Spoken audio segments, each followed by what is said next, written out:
Guess I never finished this one. So the things I boxed on number 1 is that x is 5 and x equals 10. And as a reminder, I now know what the graph looks like. There's a dot at 5 and there's a dot at 10. And it's a parabola. Okay, these are clues as to the graphs of this equation.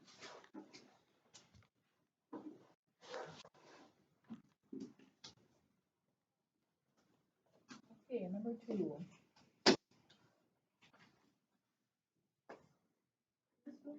Yeah. No, if the first number is negative, it goes the other way. And so the ones we looked at actually in Desmos went the other way. This one's going to go open up. We say open up and open down. This is called a counting section. Technically, it's not a function because it does not pass the vertical line test. So we don't talk about it very much in algebra. We mostly talk about functions. But this is talked about like more in pre-calculus. Sideways parabola is this, yes. And what that is, I'll show you. This is y equals x squared. This one is x equals y squared. Cool. What? Yeah. Don't do anything with this. Okay. Don't do anything backwards. Okay. So I'm heading to number 2. I've already rearranged it. C this time is negative 18 and B is 3. 1, 3, negative 18. Tristan, let's talk about what multiplies a negative 18. Wait a minute. I need to know if C is negative and B is positive, what should I do? Are you guys using this? Raise your hand if you're using these tricks down here to help you come up with that. You are using it? The little thing down here, Tristan? So this time, C is negative, B is positive. What does it say down there if C is negative and B is positive?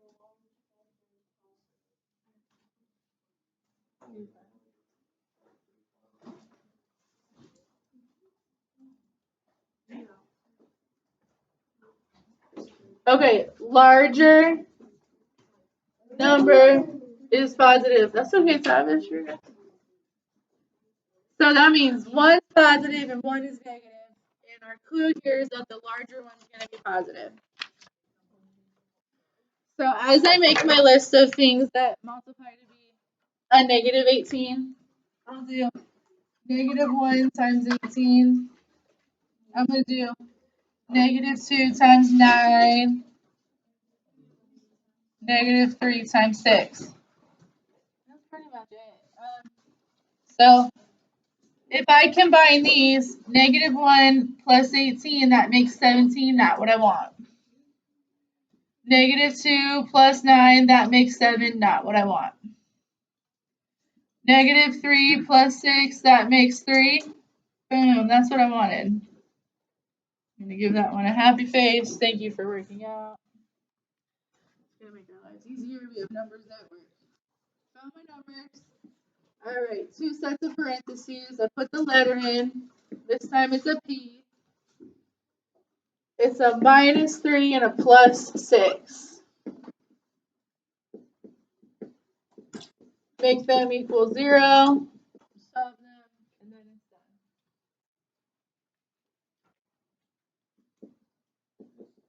Yeah.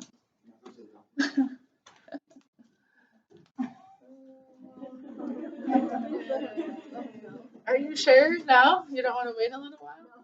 You're not leaving again. Okay. I don't think you should have to go every day. But conversation for another day. Alright, let's move on to number 3. Number 3 has a trick in it. There's something not right about it. Definitely. We are. I'll tell you in a minute. Are you logged in? Alright, what is the trick in number 3? Something is happening here. Okay, so in this one, in number 2, we have the fact that it must equal 0. Well, for this there's lots of different types of factoring. For this table method, A must be 1. Okay? So this is not set up yet. What are we going to do with this 2?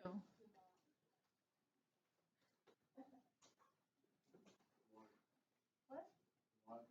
Let's divide it. Everything divides by 2. So I'm going to take out a GCF of 2. Boom, boom, boom. It's fine. No big deal. And so that's n squared. 2, 6 divided by 2 is 3. Well, wait. Maybe I want to use a calculator. That's okay. Grab a calculator. I think it's 24. We're just full of calculator if you want. Alright. So now we're going to focus. We're going to ignore the 2. Focus on the ABC. Randy, can you tell me the ABC, the blue bit? Oh, you know it. Isn't that funny? So let me show you. Zoe, can you do it? Zoe can't see. I can't see. Not your same person. She still doesn't have glasses. Oh, Elizabeth, can you do that? No. You can't do ABC? Oh, I can do it. What do you want to do? Elizabeth. Come on. No, close it. If you can't do ABC, there's no point looking at the news.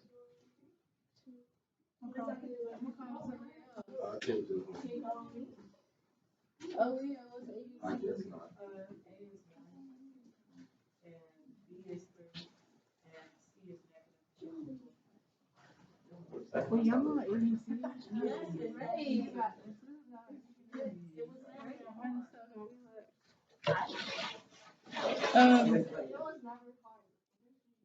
Elizabeth, do you want to look at the ABC? Okay. Alright, yeah, so they go in order. I got the 2 out front. They go in order. The one here is invisible. That's the hard part about A. And then the middle, and then the left. Alright, let's make a little table. We need to multiply to negative 54, which is something that's a little less comfortable. Like, I don't know so much about 54. I might really need a calculator. And add 2, 3. So this is the same. C is negative and B is positive. Every time C is negative and B is positive, the larger number is positive. Let's see here. I would do negative 1 times 54. Then I'm really not sure. So this is what I do if I can't think of numbers. I grab a calculator and I start dividing by 2. I do 54 divided by 2. And then I write it down. Negative 2 times 27, right? And that's not gonna, so then I do 54 divided by 3. Okay, that works too. That's negative 3 times 18. Then I do 54 divided by 4. I got a decimal. I don't list it. I know 54 is divided by 5, but I'm going to go to 6. 54 divided by 6. 9.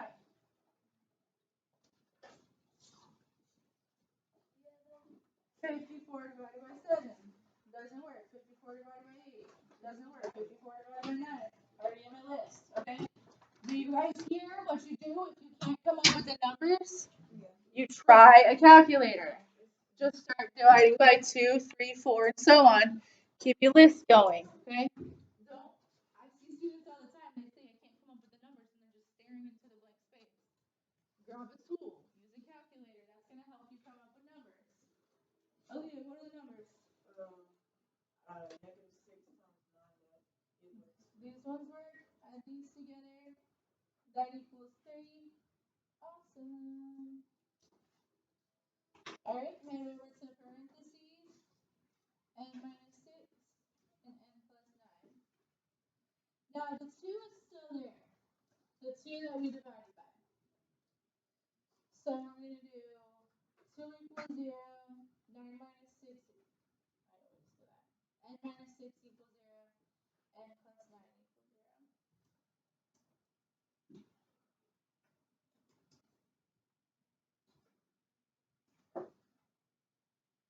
These count. This one is not. I'm actually going to put a line through it. It's not going to be part of my answer. It's a GCF. It does not equal 0, so I'm going to not box that. These are the 2 answers. Well, when you get into 3rd degree polynomial, it'll be like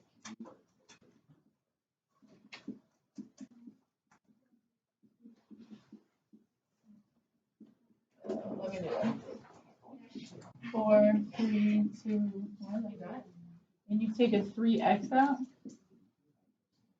When I set this equal to 0, divide by 3, this is actually going to be one of my answers. Okay? A 4th degree polynomial has 4 answers. Okay. So, because that's just a number with no variable, yes, you can yes. But listen, sometimes there's multiplicity. So if both of these were x minus 2 and x minus 2, x equals 2 would count for 2. But yeah, I'm looking for 4 total. So what are we doing with this? What do you mean by exponent? You mean n squared? Now, if I was to take n minus 6, the blue bit, if I was to take this and I set up the box method, I did n, -6, n, 9.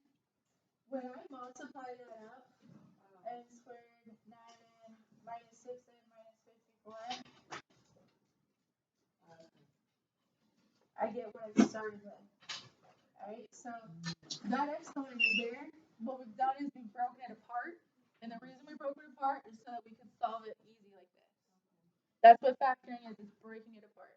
I think somebody just laughed. Alright.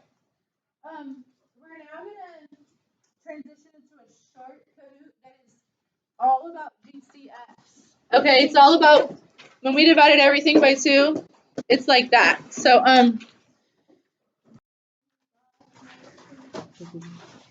the GCF is very important. So that's why we took some time to look at GCFs. So starting with 4 terms, the first thing you do is split each group of 4 into 2 and 2.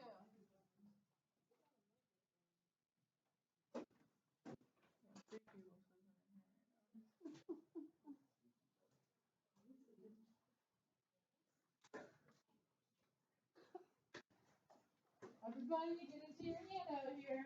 And then write your steps. Write your steps down. We gotta do some factor by grouping.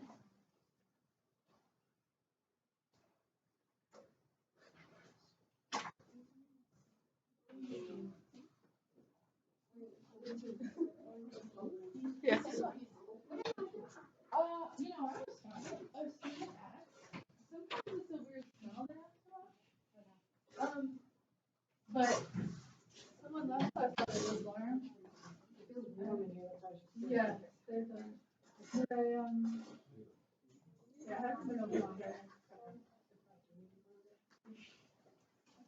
I'm gonna have to check it out.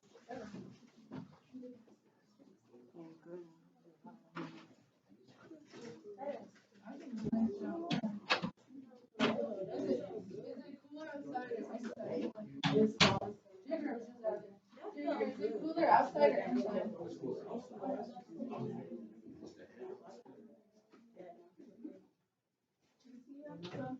It's for sure cooler outside though. It's a little toasty. Maybe it's because they had the window That window was just fine. We felt so good in here. It was nice. on. Okay, so from the 4, you break it up into groups of 2, 2 and 2. And then you take a GCF out from just 2 at a time. The parentheses will have to match. And then you write the GCFs together and keep one of the matches. What the heck are we talking about? Greatest common factor. So it's a number that they have in common that they can all divide by. So here we go.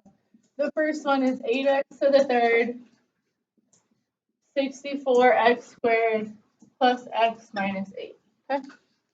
So step 1 is to split it into groups of 2. So I don't want to rewrite it or anything. If you have a highlighter, you can highlight it. I look at these 2 together, separate from these 2.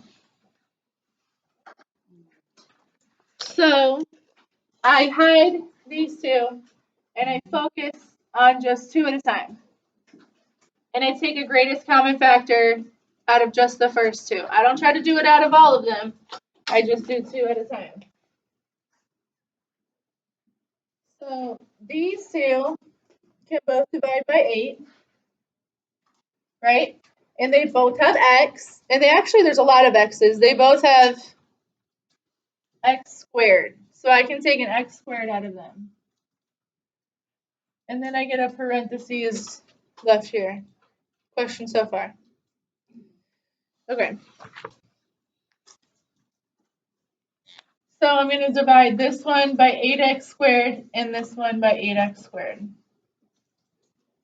So the 8's gone. I had 3 x's. I'm putting 2 in front. I only have 1 x left inside.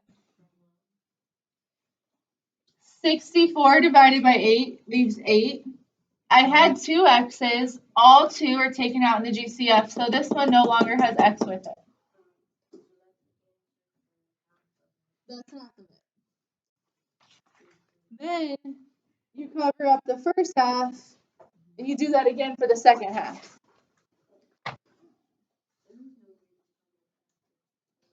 No GCF in the second one.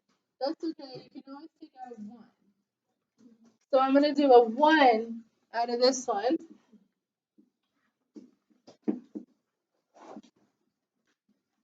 No GCF, use 1. Now, step 3 says the parentheses must match. And something kind of magical happens when you do it, right? If it can be done. When I look at my parentheses, they totally match. They're both x minus 8. That's kind of magical how that happened. So, since they both match, I take the number in front of both of them, and I write them together. This is kind of the hardest part to get. Okay? I put the x squared and the 1 together, and then I keep one of the twins, one of the matching sets, box it, and that's done. So that is how you factor with 4 terms. You group them, and you do 2 at a time. Factor by grouping.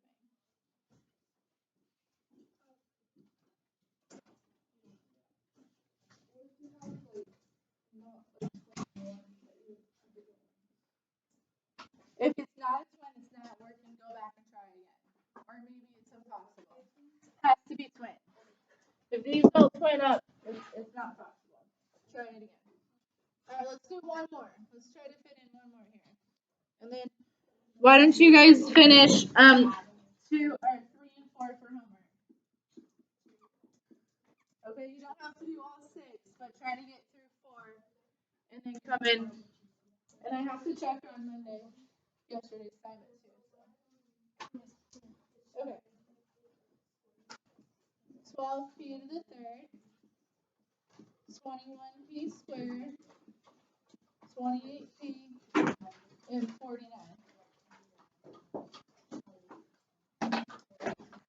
Group into sets of 2. Look at only 2 at a time. These 2 are together. These 2 are together. What can I GCF out of these first 2? 12 divided by 3, and so does 21. And then you take whatever the lowest exponent is, that's what you take. So there's P3, there's P2. I take the lower option, P squared. That's the GCF.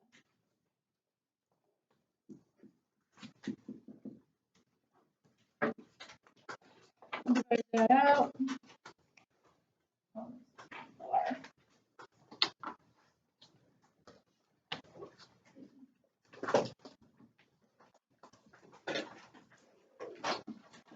And 12 divided by 3 is 4. P to the third, take 2 away, leaves me with 1p. 21 divided by 3 is 7. Alright, then I'm going to do it again. I'm going to cover up the first 2 and focus on the last 2. 28 and 49 both divide by 7. If that doesn't come to you, you have to use a calculator and just try. I'm going to take a 7 out of these 2. Yeah, isn't it? Yeah, number 2. So that will be 4p minus 7. Look, the parentheses matched again. Okay? On your own, you might get stuck at this step. That's okay. We'll work on it more Monday. I'm going to take the 3p squared and the 7 out front. They come together in 1. And I keep one of the twins. That's factored by grouping. Please don't stand up and back up. Just, have a great weekend. Try to get 2 more in. 2 more problems in.